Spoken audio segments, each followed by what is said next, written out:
Hey everybody, welcome back to the channel. So today's video is all about tree roots and what they will do to your pond.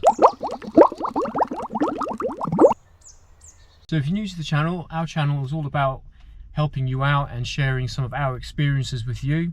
So when it comes to pond building, or in particular pond positioning, this video should help you out with that. So if you like the videos and you want to see more, you know what to do. Click on that button down there. So I've got a good example video coming up showing you what actually happens when roots come into contact with your pond liner. So if you've seen any of our videos before, we like to say how it is.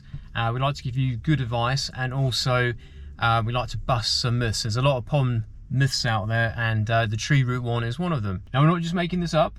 This is based on our experience. So we've been doing this for over like 15-16 years, installing ponds, relining ponds.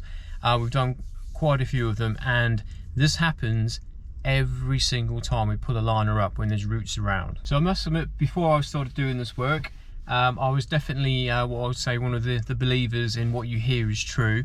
And I think sort of common sense, you think, well, you know, you can't put a pond next to a tree because the roots will just grow into it and push through and cause you all sorts of problems. After you watch this video, hopefully I've changed your mind and also settled some thoughts on pond positioning and where you'd like to build your new pond. So the video I'm going to show you is actually with bamboo planted around a pond. We had to take the old liner out, put a new one in. So bamboo is probably one of the worst and most invasive root systems. So as you can see around the pond, there's some bamboo growing. Now these are quite small bamboo plants. They're not exactly the biggest ones, but you'll be amazed to see what actually happens with the bamboo roots to the liner. So here's the video. So as you can see, we're pulling back the liner, and that is what you get. It's absolutely crazy. The roots just follow the entire pond shell all the way around. So once it's full of water, the roots almost can sense that there's no soil on the other side, and also the weight of the water, obviously remember how heavy that is, it's pushing down.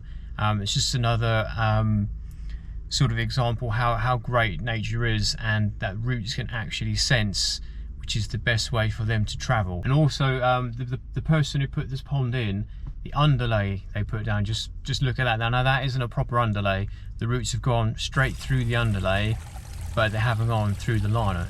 So if you use the better underlay, most underlays would pretty much do what the liner's done, and it will just push them off into a different direction. So I know there might be some people watching, because I know I've had a root come through my pond before, but I can always guarantee you that hole's there already, and the tree root or whatever has found its way through it. But it's very, very, very rare, and this is just me being honest.